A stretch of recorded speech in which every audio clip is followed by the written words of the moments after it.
Hallelujah. आज बड़ी अद्भुत बातें जो मैं कई दिनों से सोच रहा था आपके साथ बांटूंगा। आपका नजरिया कैसा है या आपका दृष्टिकोण कैसा है, आप चीजों को कैसे देखते हैं, उसके विषय में मैं आज आपको सिखाना चाहता हूं। जल्दी से एक वचन के ऊपर गौर करते हैं। नीति वचन उसका 30 अध्याय 12 और 13 पद आपके सामने पढ़ने लगा हूं, ध्यान दीजिएगा। मैं आज सच बता रहा हूं, अपने जीवन में आप अपने कार्य को ले सकते हैं। मानो हमारे लिए गवाह है, रानी गवाह है हमारे लिए। ये बातें जो आप सीखोगे या आप देखोगे ऐसे ही हैं। मैं ये सोच रहा था लास्ट वीक जब मैं इस गवाही को सुन रहा था, तब मेरे दिमाग में उससे पहले का चल रहा है कि मैं ये नजरिए की बात करूंगा, नजरिए की बात करूंगा, नजरिए की बात करूंगा। लेकिन आज प्रभु ने मौका दिया तो वचन को ध्यान से सुनिएगा क्या लिखा है। जल्दी से मैं पढ़ने लगा हूं, ध्यान दीजिए। ऐसे लोग हैं जो अपनी दृष्टि में शुद्ध हैं तो भी उनका मैल खोया नहीं गया है। ध्यान से सुनो क्या कहती है बाइबल। ऐसे लोग हैं जो अपनी दृष्टि में अपने आप में शुद्ध हैं, लेकिन उनका मैल धोया नहीं गया। किसकी दृष्टि में? अपनी दृष्टि में। उनका नजरिया यह है कि I am not doing anything wrong, मैं कुछ भी गलत नहीं कर रहा हूं। जबकि वो गलत है, लेकिन फिर भी उनको यह एहसास नहीं है कि मैं गलत कर रहा हूं। मैं ये कह रहा हूं, बाइबल में लिखा है क्या ऐसे लोग हैं जो अपनी दृष्टि में शुद्ध हैं तो भी उनका मैल धोया नहीं गया। एक पीढ़ी के लोग ऐसे हैं, उनकी दृष्टि क्या ही घमंड से भरी है और उनकी आंखें कैसी चढ़ी हुई हैं। दो तरह के लोग यहाँ पे हैं। पहले वो जो अपने आप को शुद्ध कहते हैं, दूसरे वो जो अपने आप में घमंडी हैं। अब घमंड होता क्या है? घमंड क्या होता है? कुछ ना होते हुए अपने आप को प्रेजेंट करना। अब दूसरा व्यक्ति कौन है? जो अपनी गलती को मान ही नहीं रहा। उसके जीवन में वचन पहुंच रहा है, उसके जीवन में वचन आ रहा है, वचन बार बार कह रहा है बेटा आप गलत कर रहे हो, बेटा तू गुनाह कर रहा है, बेटा तू व्यभिचार कर रहा है, बेटा तू झूठ बोल रहा है। लेकिन वो टस से बस नहीं हो रहा। वो अपनी जिंदगी में अपने आप में शुद्ध बना हुआ है, अपने आप में शुद्ध बना हुआ है। ये उसका नजरिया है, ये उसका नजरिया है। इनका नजरिया देखो, इनके नजरिए में इनको कहां खड़ा किया है? एक जो गलत होते हुए भी अपने आप को सही बता रहा है, दूसरा कुछ है भी नहीं अपने आप को गलत बता रहा है। आज के जमाने में भी ऐसे लोग हैं अपने, है ना। आपने कभी स्लोगन सुने होंगे, देखे होंगे, आपने देखा लिखा होता है बुरी शक्ल वाले तेरा मुंह खा, बुरी नजर वाले तेरा मुंह खा, है ना। एक लिखा होता है नजर लगाएगा तो जुत्ती खाएगा, है ना। ये लिखा होता है ना। कभी देखा आपने? मेरी बात ध्यान से सुनना, मैं आपको नजरिए की बात बता रहा हूँ, नजरिए की बात, अच्छी बातें कर रहा हूँ, बड़े दिमाग से बड़े आत्मा से लेके आया हूँ, ध्यान से सुनिएगा। अच्छा, ये स्लोगन लिखे कहाँ होते हैं? टेम्पो पे लिखे होंगे, ट्रक के पीछे लिखे होंगे, रिक्शे पे लिखे होंगे। अब मुझे ये बताओ, आप में से कितने लोग हैं जिनको ट्रक देख के दिल करता है हाय ये ट्रक मेरा हो जाए, रिक्शा देख के दिल करता है हाय ये रिक्शा मेरा हो जाए। लेकिन उनका नजरिया गलत है। जिसने रिक्शा लिया, ट्रक लिया, उसको ऐसा लग रहा है कि इसी को नजर लगाएंगे। बात समझ रहे हो? उसके ऑपोजिट में आपको बताता हूं, कभी ऑडी में ही लिखा देखा बड़ी गाड़ी है, अरे भैया नजर तो उससे लगेगी। कभी उस पे लिखा देखा? उस पे लिखा देखा? अच्छा चलो बड़ी गाड़ी को छोड़ो, चक्की के पास छोटी गाड़ी है, इसने भी लिखवा रखा बुरी नजर वाले तेरा मुंह काला, नहीं लिखवा रखा। गाड़ियों पे नहीं लिखा मिलता, टेम्पो पे लिखा मिलता। उनका नजरिया देखो कैसा है। उनको ऐसा लगता है कि अगर सोनू ने ये मेरा रिक्शा देख लिया तो इसको नजर लगा देगा, ये रिक्शा मेरा हो जाए, ये टेम्पो मेरा। अरे भैया मैं लूंगा तो ऑडी लूंगा ना। अच्छा बात समझना मेरी, इन्होंने जितना इस पे लिख के लगा रखा होता उतनी इनको नजर लगती है और जुतियां इन्हीं के पहनती हैं। कभी देखा ऑडी वाले को पीटते हुए पुलिस वाले को? ऑडी वाले को कभी नहीं पीटता। पिटाई किसकी होती है? ट्रक वाले की, रिक्शे वाले की, टेम्पो वाले की। बात समझ रहे? नजरिया इनका क्या है? बुरी नजर वाले तेरा मुंह काला। तो कभी ऑडी में नहीं लिखवाएगा बंदा, कभी बड़ी गाड़ी में नहीं लिखवाएगा, इन पे लिखवा रखा। इनका नजरिया ऐसा है कि ऐसे ये लोग मेरी गाड़ी को नजर लगा देंगे, ये वहीं के वहीं रहते। बात को समझो। Thank you Jesus, hallelujah, thank you Lord. कभी आपके दिल में आता है, आपके दिल में बड़ी बातें आती होंगी, कभी छोटी बातें नहीं आती होंगी। अभी कोई बात कर रहा था ना, बड़े सपने लेंगे, वंदना बात कर रही थी सर पिछले दिनों में। आपके दिल में कभी आता है कि यार मेरे पास ना एक रिक्शा होना चाहिए, हमेशा एक बड़ी सोच होती है कि मेरे पास एक गाड़ी होनी चाहिए, मेरे पास एक महल होना चाहिए, मेरे पास एक बंगला होना चाहिए, है ना? मैं आपको एक बात बताऊं, जो छोटे लोग होंगे ना, ध्यान दीजिएगा, हमेशा याद रखना, हमारे जैसे लोग, ये लोग जब घर बनाएंगे ना, इनके घर के ऊपर डरोना टंगा होता है, भूत से टंगा के रखते हैं कि मेरे घर को नजर ना लग जाए। किसी बड़ी कोठी के सामने कभी नहीं देखोगे, किसी बड़े बंगले के सामने। मैं चाचा भी जाता रहा, महाराजा साहब ने कौन कौन गया, उनके महल पे कभी देखा कभी आपने वो गाड़ी शीशे पे टंगी हो? देखिए कभी नहीं। ये नजरिया हमारा ऐसा हो गया है, हम लोग अपने नजरिए को बदल नहीं पाते।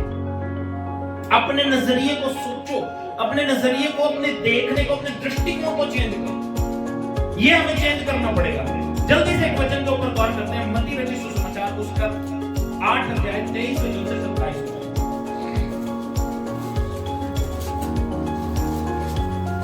बात समझ आ रही है?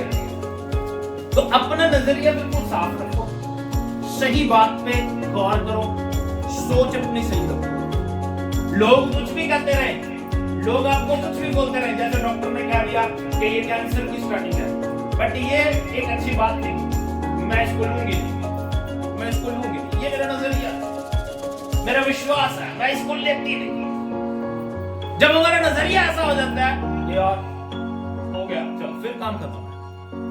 Think positive, always think positive. सही सही सोचो, सही सही बातें अपने मन में लेके आओ, बुरी बातों के लिए मत सोचो। हाँ जी, क्या लिखा है? मत्ती 8 की 23 से 27 तक सुनिए। हाँ जी। जब वह नाव पर चढ़ा, हाँ, तो उसके चेहरे उसके पीछे बोले, हाँ, और देखो झील में ऐसा बड़ा तूफान उठा। क्या हो गया? तूफान आ गया। हाँ जी।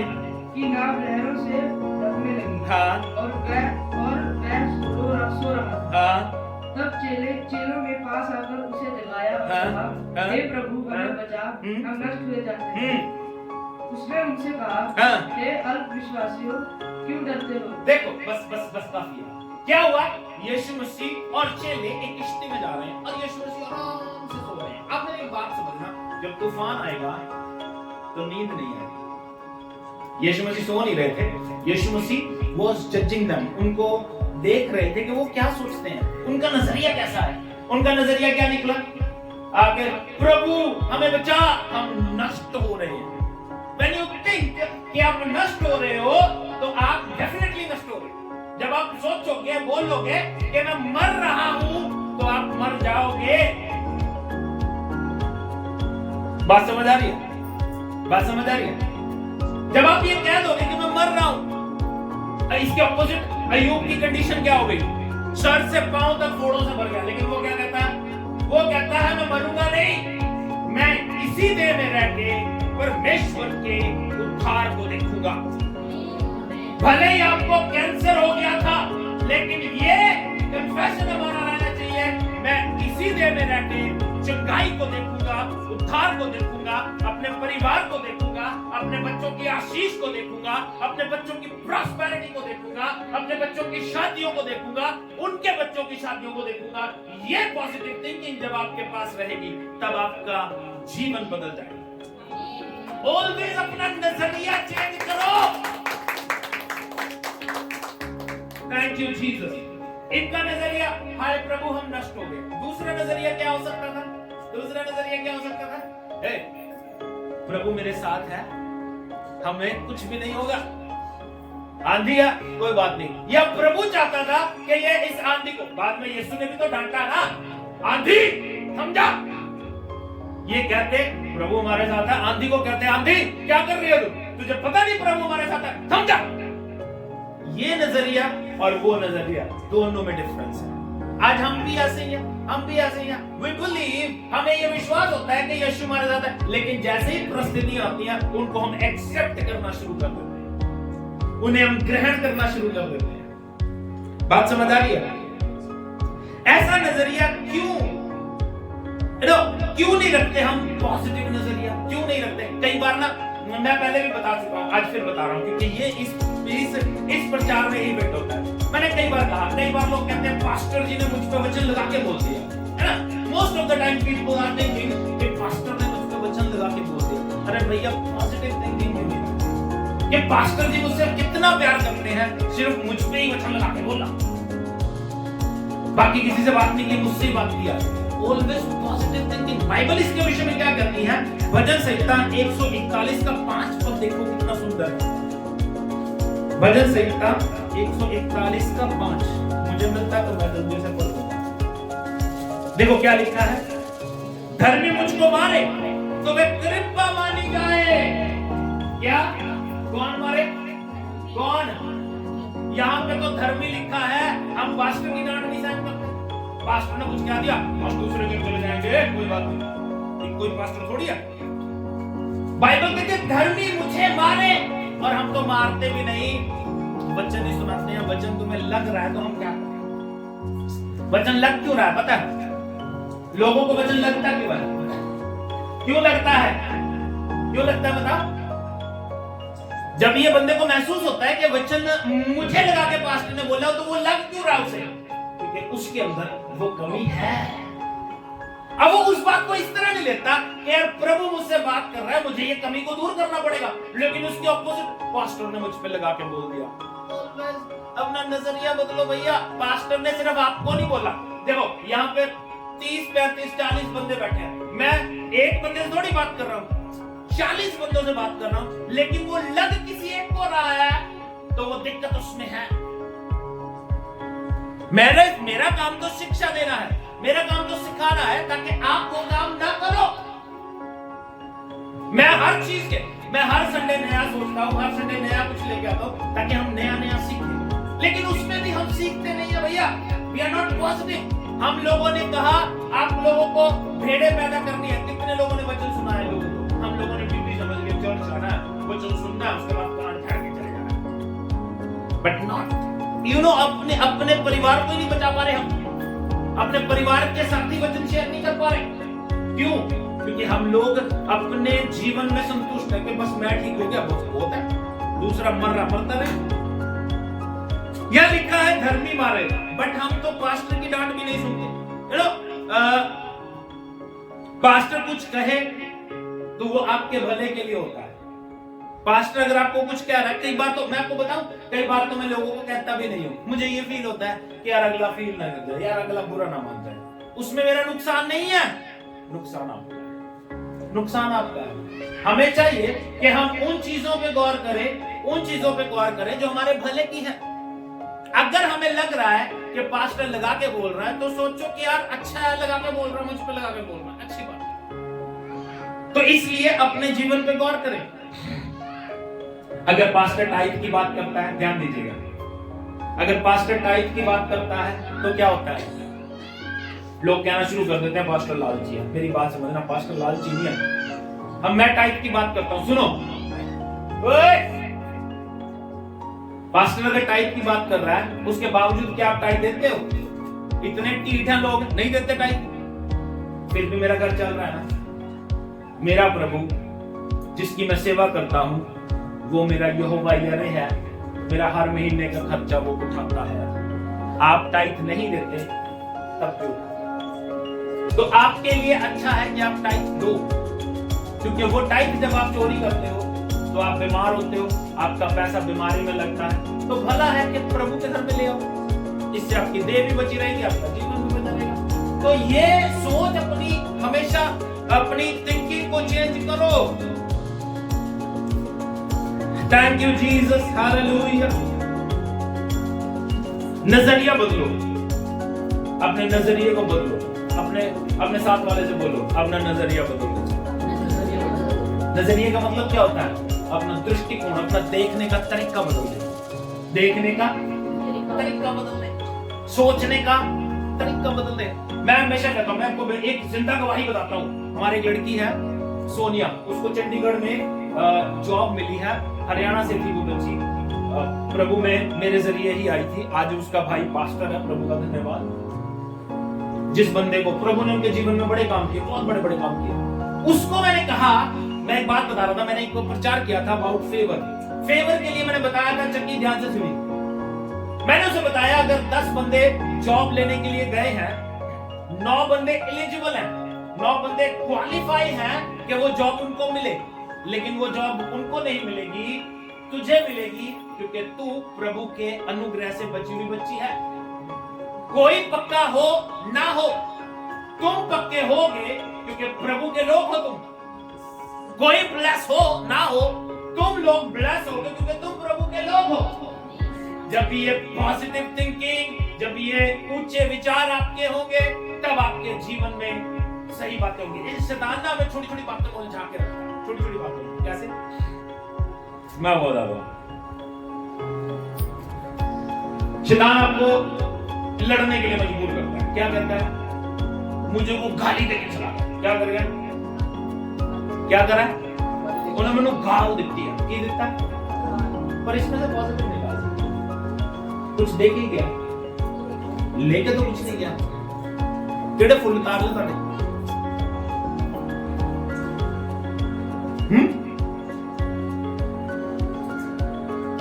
कुछ देके गया ना, लेके तो कुछ नहीं गया। और जब उसे शर्म आएगी, कल को कहेगा कोई बात नहीं, सॉरी भैया, मुझसे गलती हो गई। लेकिन इसके ऑपोजिट हम उसको क्या कहते हैं? यार वो मुझे गाली देगा, तो हम भी देते हैं, उधर से वो देता है 2, इधर से हम 3 देते हैं, फिर कुछ मुक्की हो जाते हैं। 2 दिन बाद सिर मुंह फाड़ के अस्पताल गए होंगे। ये क्या करता है शैतान? हमें उलझा के रखता है। लेकिन जब पॉजिटिव थिंकिंग होगी ना, जब सोच सही होगी, तो सब कुछ सही हो जाएगा। अंडरस्टैंड? समझ लो। अपना नजरिया बदलो, अपना नजरिया बदलो, अपने नजरिए को देखो। यू नो समटाइम मेरे पास एक शिकायत आई मेरे ब्रदर इन लॉ के चर्च की। पास्टर जी मुझे कह रहे, कई लोग ना बिलीवर्स उनके कहते हैं, भाई पास्टर जी के पास तो कितना, क्या जरूरत है पास्टर जी को देने की? क्या कहते हैं? पास्टर जी के पास गाड़ी पे, अरे भैया गाड़ी किस्तों पे आई है, करोड़पति थोड़ी है। पास्टर जी के पास तो इतना कुछ है, पास्टर जी को दे। अपना नजरिया बदलो। आपने पास्टर को नहीं देना, आपने परमेश्वर को देना। भैया पास्टर के पास कितना भी हो, आपने क्या लेना? आपने क्या लेना? मेरे पास तो गाड़ी भी नहीं है, तब भी नहीं लोग देते तब भी नहीं देते, है ना? पता नहीं क्या सिखाता है। उनको सिखा रहा है कि पास्टर के पास तो बहुत है यार, उसको क्या जरूरत है? Don't think. आपने प्रभु को देना। अब ये तो नहीं कह सकते प्रभु के पास तो सब कुछ है भैया, स्वर्ग उसका, पृथ्वी उसकी, मालिक का जवान का, उसको क्या देना? छोड़ पड़े, है ना? कई बार हम लोग चालाक बनने की कोशिश करते हैं। हम लोग, है ना, ऐसे कह सकते हैं, हम लोग बड़े सियाने हैं, ऐसे कह सकते हैं प्रभु तेरे पास तो सब कुछ है, सारी जमीन आसमान सबका मालिक हुआ, तेनू की लोड़ है ना? ऐसे एक बहन थी, कहती प्रभु मैनू ना 5000 रुपए, मैं ਉਹਦੇ ਚੋਂ 2500 ਤੈਨੂੰ ਦੇ ਦਾਂਗੀ। ਮੈਨੂੰ 5000 ਦੇ ਦੇ, 2500 ਤੈਨੂੰ ਦੇ ਦਾਂਗੀ। ਰਸਤੇ 'ਚ ਜਾ ਰਹੀ ਸੀ, ਲੱਭ ਗਿਆ ਉਹਨੂੰ 2500 ਰੁਪਏ। ਕੀ ਕਹਿੰਦੀ? ਓਏ ਪ੍ਰਭੂ ਕਿੰਨਾ ਚਲਾਕ, ਆਪਣਾ 2500 ਪਹਿਲਾਂ ਹੀ ਕੱਟ ਲਿਆ। हमारी थिंकिंग ऐसी है, हम लोग ओवर स्मार्ट बन जाते हैं। हम लोग सोचते हैं कि यार पता नहीं क्या कट लाए, बट वो इत्तेफाक होगा तुझे 2500 मिलेगा। प्रभु ने नहीं दिया, प्रभु ने नहीं दिया भैया। अगर प्रभु काटने लगे तो फिर आपकी सैलरी में से भी टाइप काट के देगा। अगर प्रभु करने लगे तो फिर अच्छा काम होएगा, सीधा ਤੁਹਾਡੇ अकाउंट चो पैसे मेरे अकाउंट से सीधे, जो दशमांश बनता है सीधे मेरे अकाउंट में। आप क्या नहीं सकते, प्रभु एक ही करता करने। ओके, बात समझ रहे हो? तो हमें ये सोच बनानी है कि हम दे किसको रहे हैं? हम लोग प्रभु को दे रहे हैं। अपना नजरिया बदलो तो आपका जीवन बदल जाएगा। अब बात को समझना, जो बात समझाने वाला हूं। नजरिया होता क्या है? क्या होता है नजरिया? नजरिया होता है आप किसी चीज को देखते हो या सुनते हो। नोट करना, ध्यान से अपने दिमाग में नोट कर लेना, लिखते हो तो लिख लो। नजरिया क्या होता है? आप किसी चीज को देखते या सुनते हो, फिर उसका अर्थ निकालना, उसको नजरिया। बात समझ आई? आपने कोई चीज सुनी, वचन सुना, उसका अर्थ क्या निकाल रहे हैं? ले पास्टर ने मेरे को लगा के बोला। दूसरा क्या निकाल सकते हैं? अच्छा वचन मेरे लिए था, मैं सीख के अपने जीवन को बदलूं। इसलिए अपने जीवन में ना जो देखते हो, जो सुनते हो, उसका सही अर्थ निकालने की आदत है। सही अर्थ जब आप निकालोगे तो आपका जीवन बदल जाएगा। जल्दी से वचन के ऊपर गौर करते हैं। नंबर्स या गिनती की किताब, उसका 13 अध्याय 25 वचन से 33 वचन तक सुनिए, ध्यान से सुनिए, ध्यान से सुनिए। गिनती की किताब उसका 13 अध्याय 25 वचन से 33 वचन तक। यहां क्या हुआ? परमेश्वर ने अपने लोगों को जब गुलामी से निकाला तो उसने अपने लोगों को कहा कि मैं तुम्हें एक मुल्क का नाम दूंगा, एक देश दूंगा, ऐसा देश जहां पे तुम राज्य करोगे। और वहां की खासियत क्या है? वहां पे दूध और शहद की नदियां बहती हैं। वहां वो जो देश है फ्रूटफुल है और प्रभु ने इसको ब्लेस किया है। प्रभु ने उसे ऐसा देश मैं तुझे दूंगा। और जब उस देश के नजदीक पहुंचे तो प्रभु के दास मूसा ने 12 लोगों को वहां पे उस देश की जानकारी लेने के लिए भेजा। तो इसको आप देख सकते हो, गिनती 13 अध्याय 25 वचन से पढ़ने लगा हूं। 40 दिन के बाद उस देश का भेद लेकर लौट आए और पारान जंगल के कादेश नामक स्थान में मूसा और हारून और इजरायलियों की सारी मंडली के पास पहुंचे और उनको और सारी मंडली को संदेशा दिया और उस देश के फल उनको दिखाए। उस देश के फल, वहां का अंगूर तरबूज जैसा है। किसके जैसा? उसकी एक डाली को उठाने के लिए 2 बंदे लगते हैं। एक डाली मतलब एक गुच्छे को उठाने के लिए 2 व्यक्ति लगते हैं। इतना प्यारा और इतना सुंदर देश है जहां पे प्रभु हमें लेके जा रहा था। तो वहां के फ्रूट भी लेके आए वो। उन्होंने मूसा से यह कहकर वर्णन किया, जिस देश में तूने हमको भेजा था उसमें हम गए, उसमें सचमुच दूध और मधु की धाराएं बहती हैं और उसकी उपज में से यही है। परंतु उस देश के निवासी बलवान हैं और उसके नगर गढ़ वाले हैं और बहुत बड़े हैं। और फिर हमने यहाँ अनाक वंशियों को भी देखा है। दक्षिण देश में अमालेकी बसे हुए हैं और पहाड़ी देश में हित्ती, यबूसी और एमोरी बसे रहते हैं। समुद्र के किनारे और यरदन नदी के तट पर कनानी बसे हुए हैं। पर कालेब ने मूसा के सामने प्रजा के लोगों को चुप कराने के विचार से कहा, हम अभी चढ़ के उस देश को अपना कर ले, क्योंकि निसंदेह हम ऐसा करने की शक्ति रखते हैं। 12 लोग वहां पे गए, 10 कहते हैं प्रभु उस देश को हम नहीं ले सकते। क्यों? क्योंकि वहां पे बड़े बड़े लोग रहते हैं, खल्ली जैसे 10-10 फुट के 9-9 फुट के लोग हैं, वो हमें पत्तों की तरह पसंद नहीं। लेकिन कालेब कहता, यहोशू और कालेब कहते प्रभु हम इस देश को अभी ले लेंगे क्योंकि प्रभु हमारे साथ। अब नजरिया देखो, 10 बंदों का नजरिया क्या है? नेगेटिव। अच्छी बातें भी कर रहे हैं, उस देश में ऐसा है, सच है, दही मधु और दूध बहता है, घी बहता है, सब कुछ अच्छा है, फ्रूट भी बहुत अच्छे हैं। लेकिन वहां पे तो बड़े बड़े लोग रहते हैं, वो हमें बसने नहीं देंगे, वो हमें मार देंगे। लेकिन कालेब और यहोशू भी तो उसी जात के थे, उसी कौम के थे। लेकिन वो क्या कहते हैं, प्रभु अभी चल के, अभी ज्यादा देर नहीं, अभी चल के कब्जा ले लेंगे। ऐसी पॉजिटिव थिंकिंग हमारी होनी चाहिए। बात समझ रहे हो? या देखो, नेगेटिव और पॉजिटिव नजरिया दोनों है। क्या दिख रहा है इससे फर्क नहीं पड़ता, क्या दिख रहा है इससे फर्क नहीं पड़ता, आप क्या देख रहे हो इससे फर्क। डॉक्टर कह रहा है it's a starting of cancer, but ignore nothing, just a swelling, ठीक हो जाएगी। इग्नोर। बड़े बड़े लोग हैं, अनाथवंशियां, बड़ी बड़ी जातियां, फलाने इधर रहते हैं, लंबे लंबे चौड़े चौड़े इधर, समुद्र किनारे भी लोग रह रहे हैं, अब उत्थे नहीं बढ़ सकते। दो व्यक्ति ऐसे हैं जो ये कहते हैं प्रभु हाँ अच्छा है, हम अभी चल के उन पर जीत प्राप्त करेंगे। नजरिया, अपना नजरिया चेंज करो। आमीन।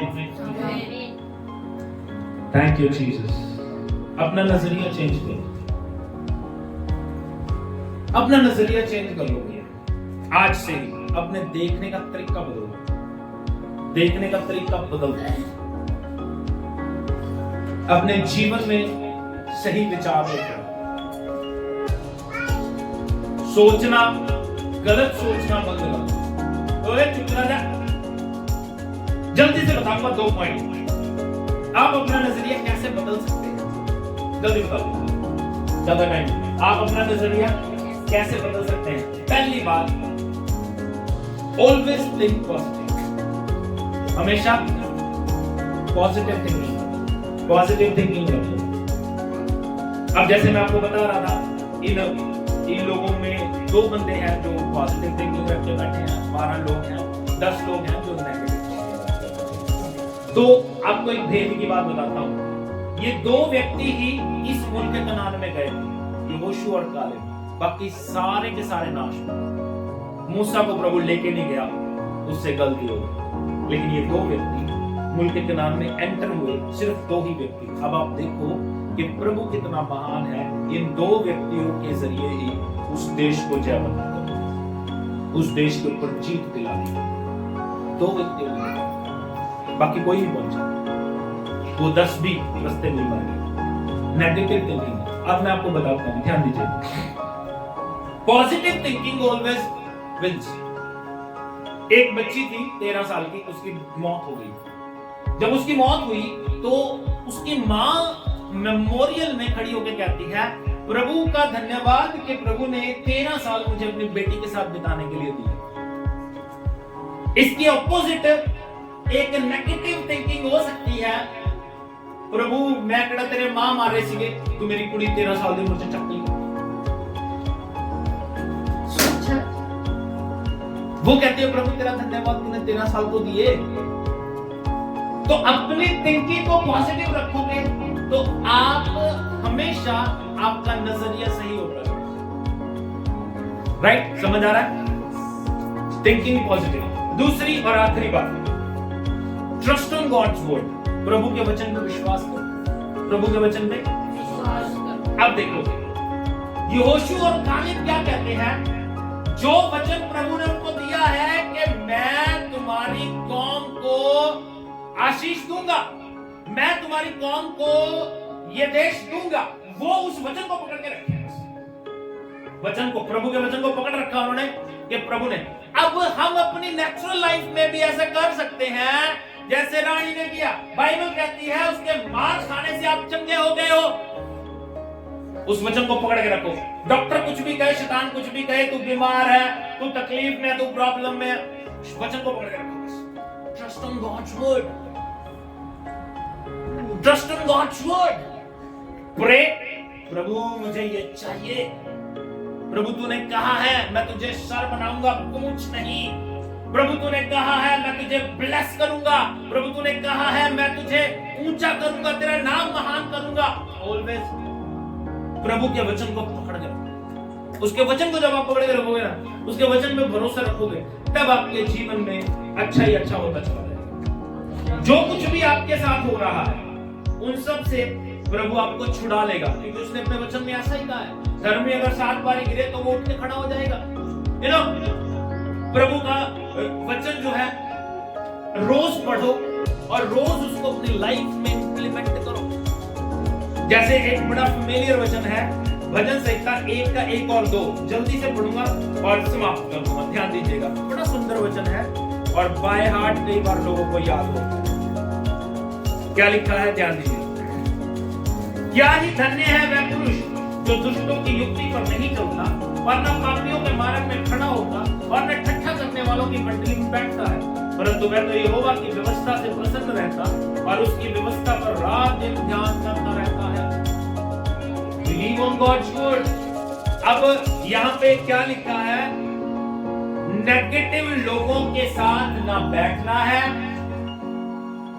ना चलना है, ना खड़े होना है, वचन पे दिन रात ध्यान करते रहना। कोई परिस्थिति आ गई, बाइबल खोलो, प्रभु से बात करो, प्रभु इसके बारे में वचन क्या कहता है। लाइक बीमारी आ गई, बीमारी के बारे में वचन क्या कहता है, उस वचन को पकड़ो, बाकी बातें छोड़ दो। मैं फिर कह रहा हूं, थिंक पॉजिटिव और प्रभु के वचन पे भरोसा करें, तो आपका जो नजरिया है वो चेंज हो जाएगा। लोग आपके नजरिए को देख के बदल जाएंगे। किसी ने बड़ा सुंदर कहा, किसी की नजर बदल सकते हो आप, लेकिन नजरिया नहीं बदल सकते। तो हमें नजरिया बदलना पड़ेगा। नजरिया बदलने के लिए ये बात आपके जीवन में होनी बहुत जरूरी है। प्रभु आपको आशीष दे। आइए हम अपने स्वयं को झुकाएं।